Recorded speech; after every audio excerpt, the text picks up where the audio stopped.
Vascular centre మన దేశంలోనే the best varicose vein hospital. చూడగానే గుర్తొచ్చి ఇంకో పాత్ర కూడా ఇలాంటి చేశాను, సింగిల్పూరి శర్మ రాఘవేంద్ర పిక్చర్. అది సుందరకాండ్ అనుకుంటాను నేను. అందువల్ల సాధారణంగా 280 సినిమాలు చేసినా నన్ను చూడగానే జ్ఞాపకం వచ్చే 2 పేర్లు, చూసిన కారణంగా జ్ఞాపకం వచ్చే 2 పేర్లు ఇవి అంతే. గద్దముక్కు పంతులు, సింగిల్పూరి శర్మ. దానికి యాడ్ చేయాలనిపించి నువ్వు పరిచయం చేస్తున్నప్పుడు ఇప్పుడు చెప్పు సార్. ఒక విషయం చెప్పండి, గద్దముక్కు పంతులు అన్నది పాత్ర పేరు, ఆ పేరు మీరే రాసుకున్నారా లేకపోతే? నేను తమాషా అది నేను విచిత్రంగా చాలా పెద్ద కథ చెప్పాలి. అది 2వ పిక్చర్, షూటింగ్ చేసే 2 పిక్చర్. ఇంట్లో రామేంద్ర కృష్ణ చాలా పెద్ద సక్సెస్ అయిన తర్వాత చిలకలూరిపేటలో గృహలక్ష్మి అనే ఒక పిక్చర్ అనుకుంటాను నేను, మురళీమోహన్, సరిత, నాగేష్ మేమంతా కలిసి చేసిన గుర్తు. ఏమన్నా అది మధ్యలో జరిగి హైదరాబాద్ షూటింగ్కి వచ్చాను నేను. ఈ తరంగిణి సినిమా నేనే రాశాను. అవును. అయితే కోడి రామకృష్ణకి ఒక జీనియస్ ఉండి, చాలామంది దర్శకులు లేనిది అతనికి ఉన్నది. అతను చాలా చక్కగా పాత్రీకరణని ఇంప్రవైజ్ చేస్తాడు, డైలాగుని ఇంప్రవైజ్ చేస్తాడు. చాలా చిన్న కుర్రాడు, నా దగ్గర చాలా చిన్న కుర్రాడు వయసు రీత్యా. పైపెచ్చు అతని మొదటి పిక్చర్కి నా దగ్గర ఒక 6 నెలల పాటు మా ఇంటికి రోజు పొద్దుటొచ్చి రాత్రి దాకా ఉండేవాడు. అంత చొరవ, అంత చేరిక, నా పెద్దరికం మీద అంత గౌరవము. ఆ రోజు షూటింగ్ ప్రారంభిస్తున్నప్పుడు నాతో చెప్పలేక రాఘవ్ గారితో చెప్పాడు, గురువు గారిని గద్దముక్కు పంతులు అని పేరు పెడితే బాగుంటుందేమో అని అన్నాడు. పెట్టండి, బాగానే ఉంటుందన్నాను నేను. ఆ విధంగా గద్దముక్కు పంతులు అనే పేరు కోడి రామకృష్ణ పెట్టాడు. దానిలో మంచి తమాషా అయిన షార్ట్ ఒకటి ఉంది. ఎందుకో మీ ఇద్దరు మాట్లాడుకుంటూ ఉంటాను, నేను పిఎల్ నారాయణ కూడా ఏదో పాత్ర గుర్తులేదు. చూడు చిలకముక్కు పంతులు అంటాడు ఒక చోట, పక్షి మారిందండి అంటాను. అదే గద్దముక్కు పంతులు అని కరెక్ట్ చేస్తాను. ఇది నా బాగా జ్ఞాపకం ఉన్న జోకు. తమాషాగా పిక్చర్లు బాగుంటే పిక్చర్లో ఉన్న ఏ యాంగులారిటీ అయినా ఆడియన్స్ జ్ఞాపకం ఉంటుంది. పిక్చర్ బాగోలేకపోతే పాత్రీకరణలు, పాత్రలు, కథలో ఉన్న అన్నీ పోతాయి. అది నాకు సక్సెస్ అయిన పిక్చర్ల కంటే పోగొట్టుకున్న మంచి విషయాలు సక్సెస్ కాని పిక్చర్లో ఎక్కువ జ్ఞాపకం వస్తుంటాయి మాకు. అయ్యో ఇది బాగుంటే బాగున్నాయి, ఈ సినిమా బాగుంటే ఈ పాత్ర బాగా రాణించేది అనిపిస్తూ ఉంటుంది. ఎలాగా బలహీనుడైన కొడుకు మీద తల్లికి ప్రేమలాడేది అనమాట. ఏదైనా 1-2 అలాంటి సినిమాల పేర్లు చెప్పగలరా? రంగుల వల అని వచ్చింది మంచి, రంగుల వల. దానికి హీరో మోహన్ బాబు. నేను కింగ్ మేకర్ క్యారెక్టర్. నాది చిన్న చెవుడు, చాలా ఆర్డినరీగా ఉండే మనిషి, పంచాలాల్చి. ఇతనికి ఈ డ్రగ్స్ మందులు తయారు చేస్తాడు. ఇతనికి కూతురు. అలాంటి క్యారెక్టర్ అనమాట. చాలా బాగా రాణించిన క్యారెక్టర్. పిక్చర్ బాగా పోలే. దానిలో నా భార్యగా, అప్పటికింకా భార్య కానీ కోడి రామకృష్ణ పెళ్ళాం యాక్ట్ చేసింది నా కూతురుగా. అది నాకు చాలా ఇష్టమైంది. ఎందుకంటే రకరకాల స్పూరియస్ మెడిసిన్స్ని తయారు చేసి అమ్ముతూ వ్యాపారం చేసి బాగా డబ్బులు ఆర్జించే తండ్రి. ఈ విషయాన్ని గ్రహించిన కూతురు వీడంటే చాలా అభిమానించే కూతురు. ఇతన్ని ఒక కుర్చీ కట్టేసి కొన్ని సంవత్సరాల పాటు ఈ దేశంలో నీ అవినీతిని కొనసాగిస్తూ ఎంతమంది అనారోగ్యాన్ని మూటగట్టుకున్నావు, అనారోగ్యం యొక్క ప్రతిఫలం కానీ ప్రభావం కానీ ఎలా ఉంటుందో ఒకసారి నీ కూతుర్లో చూడు అని ఆ మందులు ఒకటి వేసుకోవడం ప్రారంభం. వేసుకొని అమ్మాయి ఏదో హింసపడుతుంది. నిస్సహాయంగా ఇక్కడి నుంచి తప్పించుకోలేని పరిస్థితుల్లో ఇతని కళ్ళ ముందే కూతురు చచ్చిపోవడం చూస్తాడు. ఇతనికి మతి చెల్లుస్తుంది. ఏదో క్లైమాక్స్. ఏమైనా ఈ పాత్రీకరణ, క్యాన్వాస్ మాకు చాలా ఇష్టం. అయితే ఇందాక చెప్పినట్టుగా సినిమా బాగా పోలేదు, పాత్ర రాణించలేదు, పాత్ర జ్ఞాపకం లేదు. ఇలా నువ్వు అడిగితే తప్పిస్తే ఇది జ్ఞాపకం రాని మంచి పాత్రలో ఇదో పాత్ర.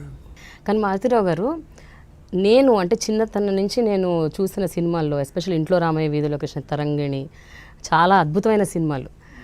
ఆ సినిమాలన్నీ చూస్తూ ఒక 20 సంవత్సరాల తర్వాత నాకు తెలిసింది మీరు కేవలం నటుడు మాత్రమే కాదు, మీరు ఒక గొప్ప రచయిత అని. నాకు సినిమాలు చూసిన 20 ఏళ్ళకి, ఎప్పుడో సమ్ 20-25 ఇయర్స్ తర్వాత I came to know that your a great writer. నీలాంటి ప్రేక్షకులు చాలామంది నాకు చేసిన పెద్ద అన్యాయం ఇది. నేను ఎసెన్షియల్గా రచయితని. అదే అంటున్నాను. నేను I became an actor by an accident and default. But ఎందుకు అలా జరిగిందంటారు? నా జీవితంలో నేను ఎప్పుడూ సినీ రచయితను కావాలనుకోలేదు. మ్మ్. నువ్వు నమ్మాలి ఈ విషయం. ఏనాడు నేను సినీ రచయితను కావాలనుకోలేదు. ఏనాడు నేను సినిమా నటుడు అవ్వాలనుకోలేదు. ఏనాడు సినిమాలు రాయాలనుకోలేదు. నా జీవితంలో నేను చేసిన ప్రముఖమైన పాత్రలన్నీ నేను కోరుకోకుండా తప్పనిసరిగా నా మీద వచ్చి పడినవి. అంటే నా 42వ ఏట నేను మొదటి సినిమా నటించాను. యా. నా 42వ ఏట 42వ ఏట సినిమా ఎందుకయ్యా, ఇప్పుడు ఈ సినిమా వేసి నేనేం సాధించాలి? నిజంగా సినిమా బాగా యాక్ట్ చేస్తే 42వ ఏట నుంచి నా కెరీర్ ఎన్నాళ్ళు ఉంటుంది బాబాయా అని నేను ఎప్పుడు నిరుత్సాహపడుతూ ఉండేవాడు, నిరుత్సాహపరుస్తూ ఉండేవాడిని కోటి రామకృష్ణని వాళ్ళు. నేను నిజం కూడా అదే. 42 ఏట కెరీర్లో సెటిల్ అయిపోవాలి, ఒక కెరీర్ స్టార్ట్ అయిపోయి ఉండాలి. అప్పటికి సినిమా నటుడు కావాల్సిన హంగులు కానీ, ఆకర్షణలు కానీ, ప్రభావం కానీ, ఆ ప్రతిభ కానీ చుట్టూ రంగంలో ప్రతిఫలిస్తూ ఉండాలి. మ్మ్. రావు గోపాలరావు గారు నాటక రంగంలో గొప్పగా రాణించిన తర్వాత అదే దాని ప్రభావంలో అలాగే వస్తూ సినిమా నటుడు అయ్యాడు. నేను చేయలే ఆ పని. నేను స్టేజ్ మీద నటన చేసిన అది వేరే విషయం. ఏమైనా దృష్టి నాది నటన కాదు. మ్మ్. 42 ఏడు చేశా. నాకు తెలియని విషయం ఏమిటంటే 35 సంవత్సరాల పాటు నా కెరీర్ ఉంది. తర్వాత 35 సంవత్సరాల కెరీరు, 280 సినిమాలు. ఇవాళకి కూడా నేను సినిమా యాక్ట్ చేస్తున్నాను. I know. Who could imagine this? True. ఇది ఊహించలేని విషయం. ఇవాళకి కూడా నీ తరం వాళ్ళు చాలామంది మీరు మంచి నటులు, రచనలు కూడా చేస్తారట అంటే నాకు నవ్వు వస్తుంది. నేను రచనలే చేస్తాను బాబు, నటన కూడా చేస్తూ ఉంటాను అని చెప్పాలి న్యాయంగా అంటాను. Yeah. ఏమైనా తరం మారుతోంది, కాలం మారుతోంది. మీ నాన్నగారికి బహుశా నేను రచయితగా ఎక్కువ తెలిసి ఉంటుంది. Yes.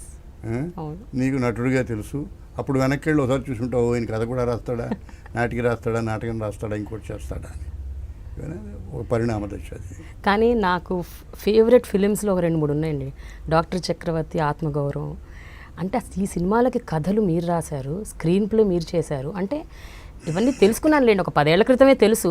బట్ 10 ఏళ్ల క్రితం కూడా for me it was a shock. అంటే డాక్టర్ చక్రవర్తి కథన అది కాదు. కోడూరు కౌశల్యాదేవి గారు చక్రభ్రమణం స్క్రీన్ నవల ప్లే మీరు చేశారు. ఆ నవలని అంతకుముందు నేను ఆంధ్రప్రభలో పనిచేశాను కొన్ని నెలల ముందు. అది లైఫ్ అది. కొన్ని నెలల ముందు ఆంధ్రప్రభలో పనిచేసి ఆంధ్రప్రభ పోటీలకు వచ్చిన నవలల్లో సెలెక్ట్ చేయడానికి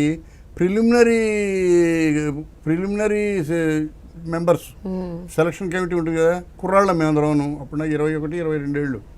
మీరు చదవండి అయ్యా అని మాకు ఇచ్చారు ఆయన. బదోర్క చినకామరాజు గారు ఎవరు అనుకుంటా. అప్పుడు సెలెక్ట్ చేసిన 3-4 నవలల్లో చక్రభ్రమణం ఒకటి. ఫైనల్ జడ్జి త్రిపురనేని గోపీచంద్ గారు. నేను ఆంధ్రప్రభ వదిలేసి ఆల్ ఇండియా రేడియోకి వచ్చేసాను ఈ మధ్యకాలంలోనే. ఆయన చక్రభ్రమణానికి అవార్డు ఇచ్చారు.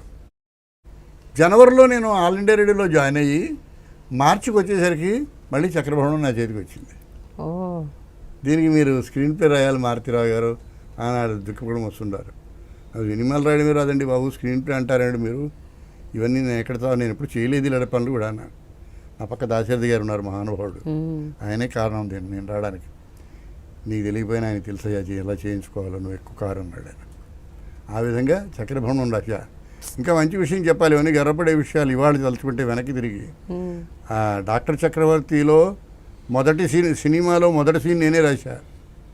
ఆ సీన్ ఫేర్ కాపీ రాసుకున్న మహానుభావుడు ఒక ఆయన ఉన్నాడు, కె విశ్వనాథ్ గారు. ఓకే. ఆయన దానికి కో డైరెక్టర్. అంటే నిద్రాణంగా ఉన్న కొందరు సాంకేతిక నిపుణులు ఎంత విశ్వరూపం దాలుస్తారు అని మన కళ్ళ ముందే తెలియడం కోసమని తొలి దశలో నేను చూసిన ఒకళ్ళిద్దరు దర్శకుల్లో 2 పేర్లే చెప్తాను నేను. ఒకటి కె విశ్వనాథ్, రెండో ఆయన కె రాఘవేంద్రరావు. రాఘవేంద్రరావు అని కూడా నాకు అసిస్టెంట్ డైరెక్టర్గా తెలుసు. ఆయన బాబు కథ ప్రకాశ్రావు గారు నాకు చెప్పడం తెలుసు. మా ఇంటికి ఎదురుగుండా ప్రకాశ్రావు గారి ఇల్లు. ఆయన అక్కడ ఆయన ఆ పిక్చర్ రాసేవాడు, ప్రేమనగర్ రాస్తుండేవాడు. ఆయన వరండాలో కూర్చుని నన్ను మా ఆవిడ లేపేది, ప్రకాశ్రావు లేచారు మీరు లేవండి అని. నేను ఈ వరండాలో కూర్చునేవాడిని. గొప్ప అనుభూతులు అవి. వాడు ప్రకాశ్రావు గారు is a legend by himself. 3 లాంగ్వేజెస్లోని ప్రేమనగర్ని పెద్ద హిట్ చేసిన మహానుభావుడు. అంత గొప్ప picture. It was a path breaking film. ఇదో విశేషాలు.